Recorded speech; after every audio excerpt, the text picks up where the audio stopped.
Assalamualaikum warahmatullahi wabarakatuh. Nama saya Wahid Abdurrahim. Saya dari jurusan Ilmu Komunikasi. Saya akan menjelaskan tentang pengertian manajemen, dasar-dasarnya, organisasinya, terus unsur-unsurnya, apapun yang terkait dengan manajemen saya akan jelaskan sampai tuntas. Yang pertama, dasar-dasar manajemen. Manajemen adalah suatu atau proses dalam menyelesaikan suatu terkait dengan tujuan yang serius agar sebuah perusahaan mencapai tujuan yang mereka inginkan untuk menjadi lebih baik. Di dalamnya ada SDM yang mampu menjalankan organisasi dalam sebuah perusahaan. Adanya proses tahapan mulai dari perencanaan, pengorganisasian, pengarahan sampai mengimplementasikannya di dalam sebuah perusahaan tersebut. Adanya seni dalam penyesuaian pekerjaan. Menurut Peter F. Drucker, pengerjaan pekerjaan yang benar itu harus efektif. Pengerjaan yang benar itu adalah efisien. Fungsi-fungsi manajemen itu dibagi ada 4: perencanaan, pengorganisasian, mengimplementasikan, dan pengendalian atau pengawasan.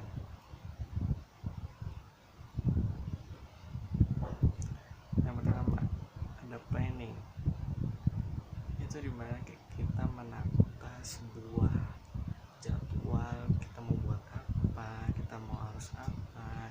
Di situ ada planningnya tersendiri. Kalau organisasi, bagaimana strategi yang kita miliki untuk kepada masyarakat, kepada sekitar, apakah kita akan lebih ke misalnya ke seni mungkin, atau ke musik, atau kemanapun.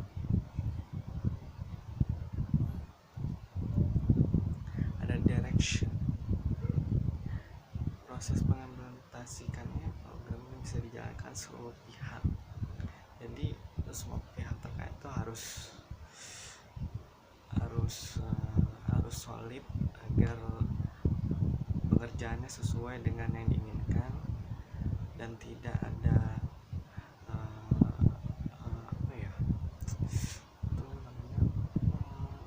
kayak sebelah pihak itu berbeda pendapat gitu. Harus sama pendapatnya, walaupun beda-beda, mereka harus menampungnya untuk membuat motivasi agar lebih maju lagi perusahaan ini. Correction, controlling untuk memastikan kegiatan yang kita lakukan itu sesuai dengan apa yang diinginkan. Nah, kadang kan kalau kita controlling itu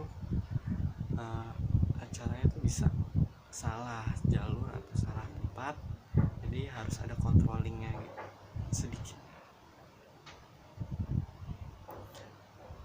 Kegiatan fungsi ada perencanaannya, ada tujuan dalam planning, strategi, sumber daya, standar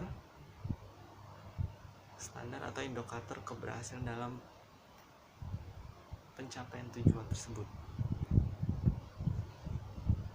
Fungsi organisasi itu di dalamnya ada alokasi sumber daya, rumusan tugas, penempatan tugas, penentuan produsen, prosedur, struktur organisasi, rekrutmen, pelatihan, dan pengembangan SDM dan penempatan SDM-nya.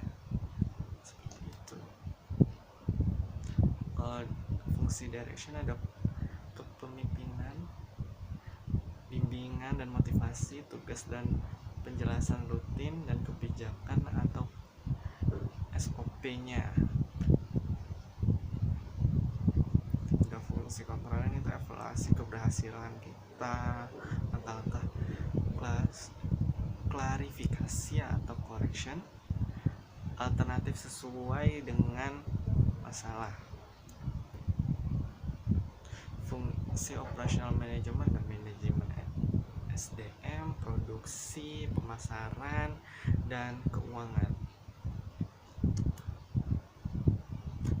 Manajemen SDM adalah sumber daya manusia dan penerapannya berdasarkan fungsi untuk memperoleh sumber daya manusia yang terbaik.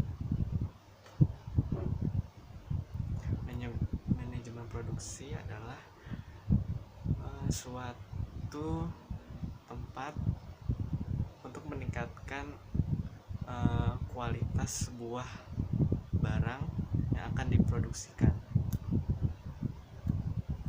Pemasaran, di sini manajemen pemasaran tugasnya adalah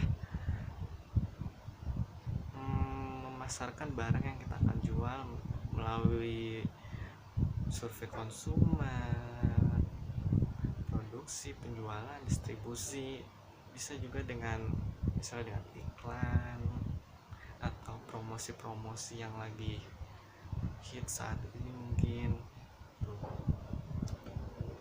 Keuangan, biasanya kegiatannya menata pengeluaran dan pemasukan dari setiap kegiatan sebuah perusahaan itu sedang berjalan, dari perencanaan modal, alokasi modal, dan kontrol penjualan produknya juga dia yang mengerjakan semuanya.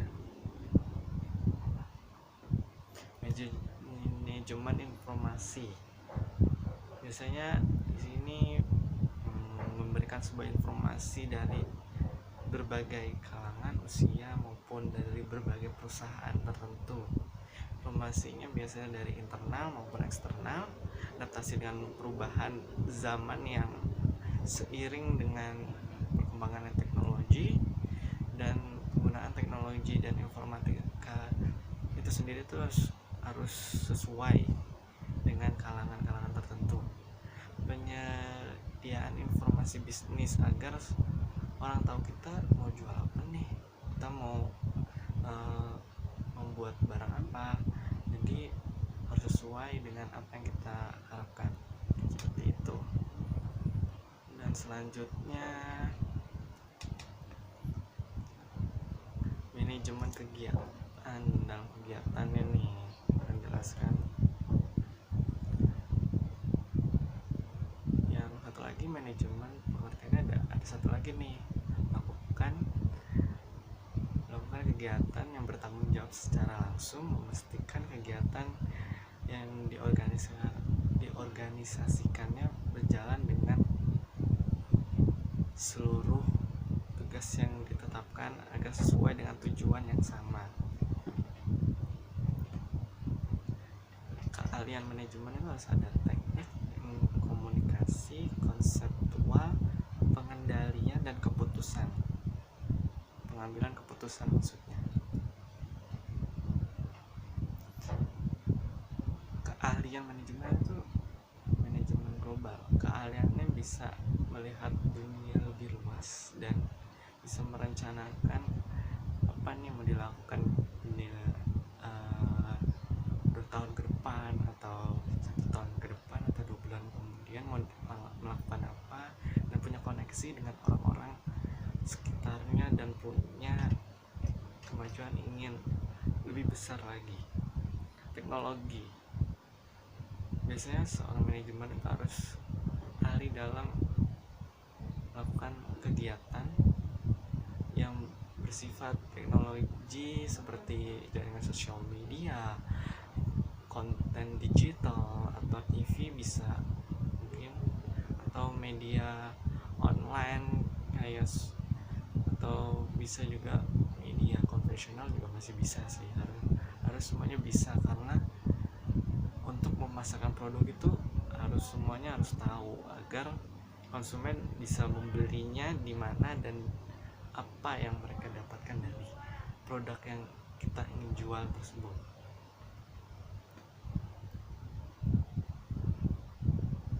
Ini juga ada tingkatannya, ada top management, middle management, first line manager dan non-supervisory management. Maaf kalau ada yang salah-salah. Tingkatan manajemen dan contoh pembagian anggaran. Ada direktur, wakil direktur, dan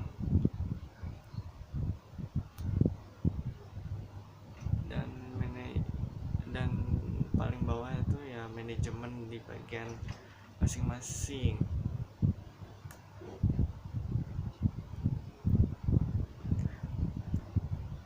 Tradisi pembelajaran.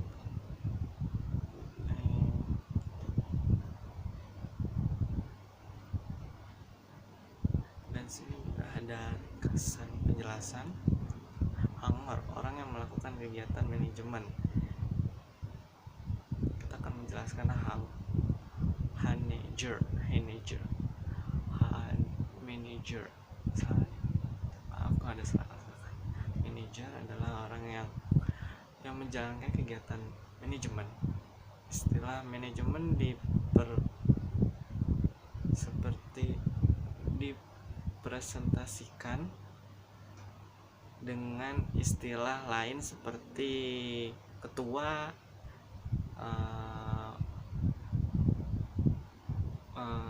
wapres, wakil direktur, atau yang lain deh yang biasa. Keahliannya itu harus banyak, tingkatannya juga agak banyak, dan manajemen juga memiliki pengalaman lebih banyak daripada kita, dan ilmunya juga luar biasa banyaknya harusnya. Dan kita selanjutnya kita ke lingkungan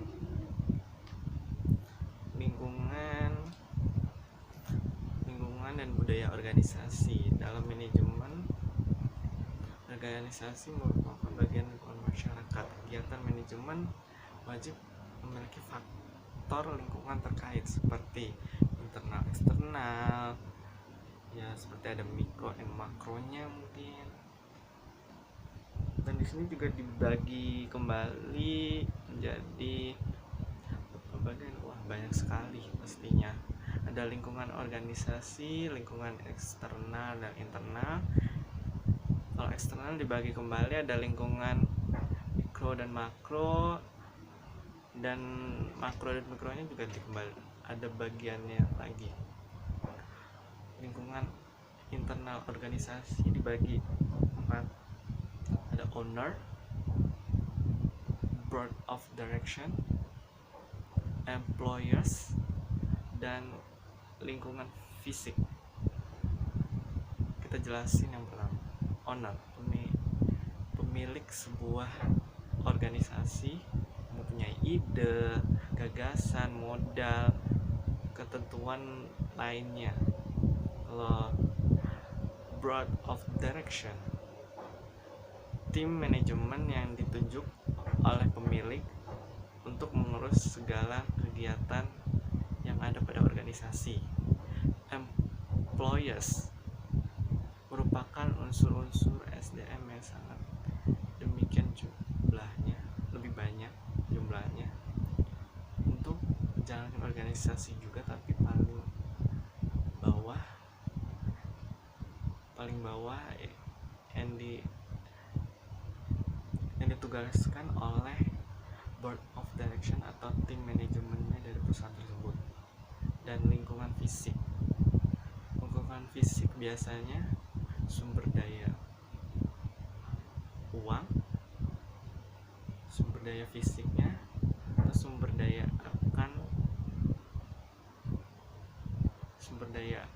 akan alamnya, dan sumber daya informasinya itu penting banget. Kalau employees itu kayak sumber daya manusianya yang harus kita kendalikan agar mereka sesuai dengan apa yang dilakukan sebuah organisasi atau perusahaan tersebut. Lingkungan eksternalnya misalnya customer yang suka membeli barang atau jasa kita. Terus perusahaan atau persaingan antara perusahaan lain agar kita lebih melihat keunggulan kita apa dan kekurangan kita agar kita tidak tertinggal oleh zaman. Dan supplier itu juga penting karena kalau tidak ada supplier kita tidak tahu harus memasarkan ini ke siapa. Dengan adanya supplier kita paham apa yang kita pasarkan, apa yang kita jual, kita produksi. Struktur partner, strategi partner, yaitu partner yang kita ajak kerjasama agar perusahaan ini jalan dengan semestinya. Ada regulasi, ada regulatornya juga, pihak yang berkepentingan dalam menciptakan kegiatan bisnis yang aman. Ada pemerintah juga, kita harus butuh pemerintah juga. Terus bagian bentuk kegiatan bisnis internasional sebagai berikut: ada ekspor, ada impor, lisensi partner strategi tersebut, dan investasi langsung. Faktor terkait bisnis internasional seperti kontrol perdagangan internasional, komunikasi ekonomi internasional, dan perubahan budaya antar negara. Ada pentingnya bagi orang berbisnis dalam organisasi, faktor penentuan bentuk budaya organisasi dan manajemen bagi budaya organisasi. Itulah jenis atau pengertian dalam sebuah manajemen organisasi. Terus kita lanjut ke ada fungsi perencanaan dan yang tadi kita sudah jelaskan. Menurut Robert and Coulter pada tahun 2002, yaitu planning, proses yang diambil dari penetapan organisasi, menentukan strategi untuk pencapaian tujuan organisasi secara menyeluruh, untuk mengintegrasikan, mengkoordinasikan seluruh pekerjaannya. Fungsi manajemen dibagi ada 4: ada arahan, minimalisasi dampak perubahan, minimalisir pemborosan, dan standar kualitas. Persyaratan perencanaan ada faktual atau realita, logistik dan rasional, fleksibel, komitmen, dan komprehensif. Jenis-jenis tujuannya ada tujuan strategi, tujuan taktis, dan tujuan operasional tersebut. Ada beberapa jenis rencana strategi jangka panjang, jangka menengah, dan rencana operasional tersebut.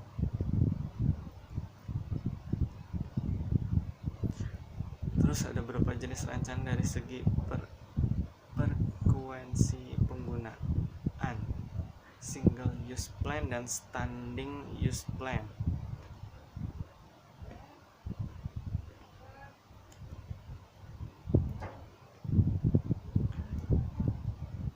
Beberapa pendekatan dalam pencapaian tujuan ada pendekatan tradisional dan MBO, manajemen by objective.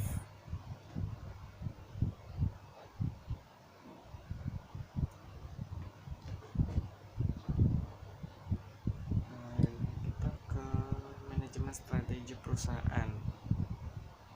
Menurut Griffin, pengertian strategi perusahaan adalah perencanaan komprehensif untuk mencapai tujuan organisasi. Strategi dimaksud untuk mempertahankan keberlangsungan organisasi dibanding para pesaingnya. Komprehensif strategi dibagi 3 bagian, ada komprehensif yang berbeda, ruang lingkup, dan distribusi sumber daya. komprehensif yang berbeda, kita mempunyai nilai jual lebih dalam sebuah perusahaan seperti merek kah, barangnya kah, atau organisasi di dalamnya. Ruang lingkupnya mungkin seperti lokasi, terus rekrutmen para anggota atau para pekerjanya, serta kita mungkin sudah skalanya internasional atau nasional. Distribusi sumber alamnya juga kita bisa memanfaatkan yang mungkin dari kayak sampah-sampah yang go green, mungkin yang lebih mudah didapat atau mudah digunakan di seluruh masyarakat Indonesia. Jenis strategi ada corporate level, business level, dan function level strategi.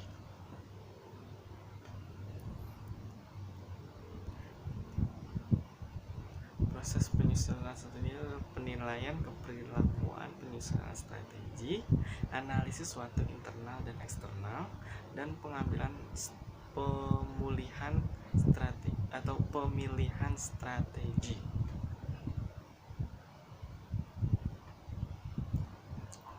Kita lanjut, kita ke bab 7, fungsi dan struktur organisasi.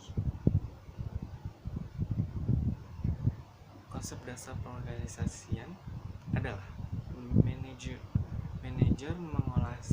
mengolokasikan seluruh sumber daya organisasi sesuai dengan rencana yang telah dibuat berdasarkan kerangka kerja organisasi tersebut. Bentuk fisik dari kerangka organisasi tersebut dengan struktur organisasi. Ada 4 pilar perorganisasian, atau pembagian kerja, pengelompokan kerja, penentuan mekanisme antar bagian dan koordinasi, dan penentuan relasi antar bagian dalam organisasi.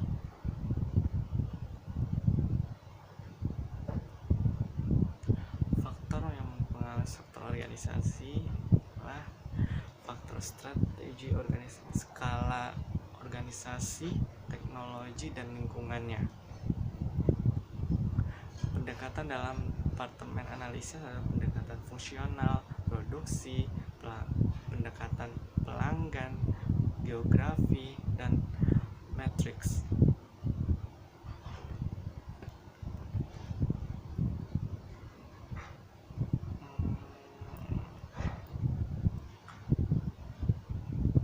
Dan masih banyak lagi yang saya akan sampaikan, tapi waktu dan tempat sudah tidak cukup lagi. Sekian penjelasan tentang manajemen hari ini. Mohon maaf bila ada salah kata dan perbuatan. Bila walidayah, wassalamualaikum warahmatullahi wabarakatuh.